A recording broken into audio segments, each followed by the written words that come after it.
session pembelajarannya. Yang pertama, komponen kimiawi penyusun sel, struktur sel, dan yang ketiga, fungsi sel.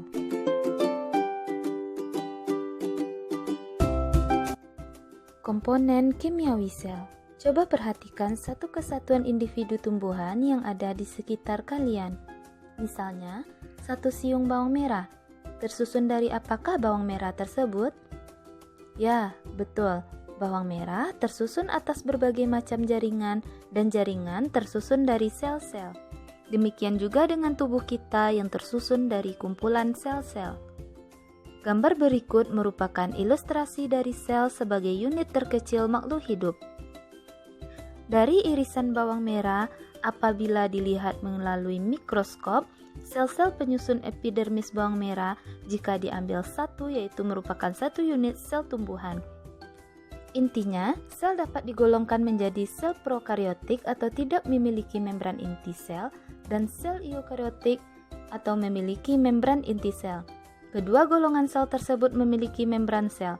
Sitoplasma terdapat berbagai organel sel dan materi genetik.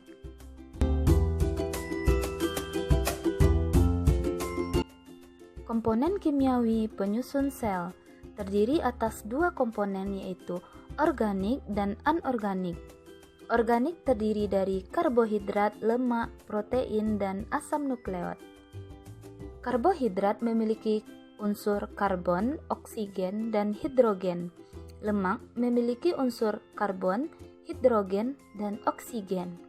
Protein memiliki unsur karbon, hidrogen, oksigen, dan nitrogen. Sedangkan pada asam nukleat terdiri dari DNA dan RNA.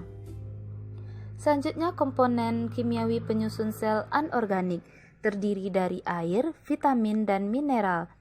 Air sebagai pelarut dan katalisator beberapa reaksi biologis, sedangkan vitamin dia berfungsi untuk mempertahankan fungsi metabolisme, pertumbuhan, dan sebagai penghancur radikal bebas.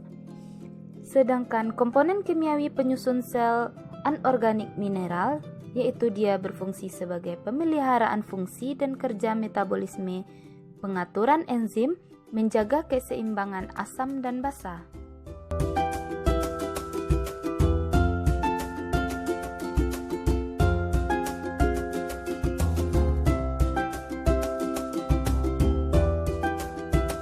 Selanjutnya, masuk pada materi struktur organel sel dan fungsinya. Sel memiliki organel-organel sel yang melaksanakan fungsi-fungsi tertentu. Organel-organel sel tersebut adalah yang pertama ada membran sel. Membran sel sering disebut juga membran plasma yang bersifat semi-permeabel, artinya membran sel hanya dapat dilewati oleh zat tertentu, tetapi tidak dapat dilewati oleh zat lainnya. Membran sel berfungsi sebagai pelindung sel dan pengatur keluar masuknya zat dari luar ke dalam sel. Pada sel tumbuhan terdapat dinding sel yang berfungsi untuk pertama, melindungi bagian sel yang terletak lebih dalam, yang kedua, memperkokoh sel, yang ketiga, mencegah agar sel tidak pecah, yang keempat, menjadi tempat berpindahnya air dan mineral.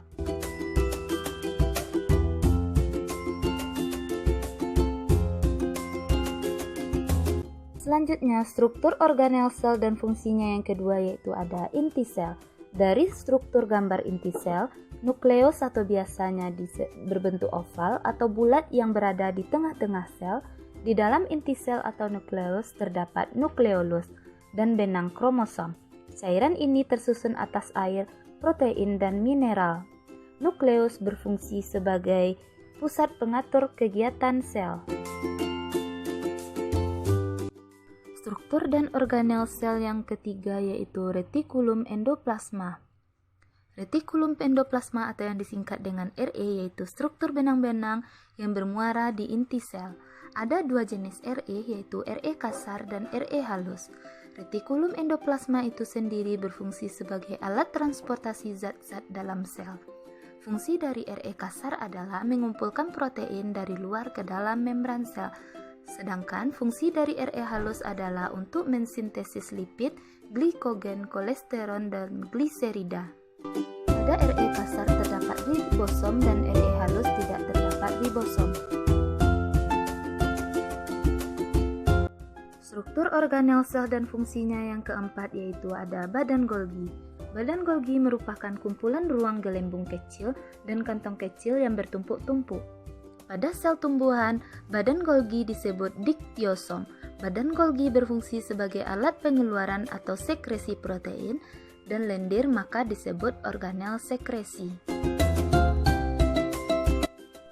Struktur organel sel dan fungsinya yang kelima yaitu ada mitokondria. Mitokondria memiliki membran dalam dan luar yang berbentuk seperti cerutu dan berlekuk-lekuk atau kristal. Di dalam mitokondria berlangsung proses respirasi untuk menghasilkan energi. Mitokondria berfungsi sebagai penghasil energi.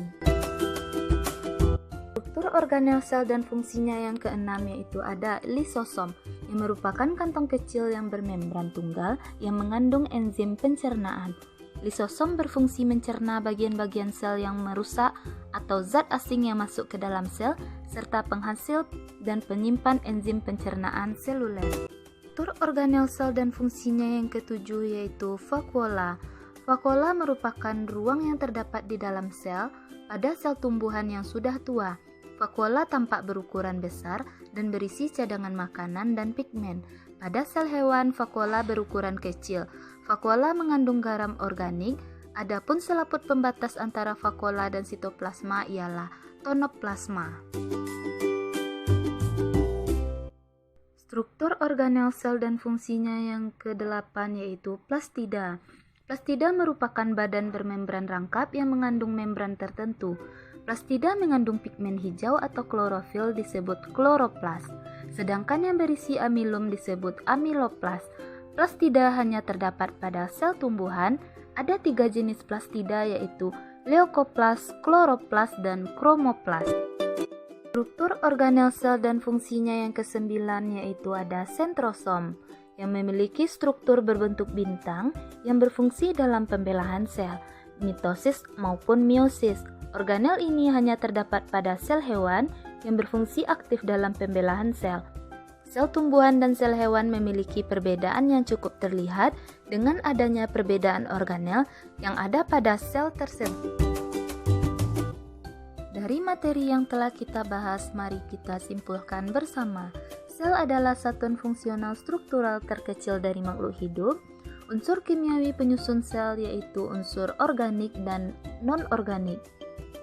Sel terdiri atas bagian-bagian sebagai berikut: membran sel atau membran plasma, inti sel atau nukleus, dan yang ketiga sitoplasma. Di dalam sitoplasma terdapat organel, contohnya mitokondria, ribosom, lisosom, badan Golgi, vakuola, peroksisom, plastida, dan sentriol yang mendukung metabolisme sel.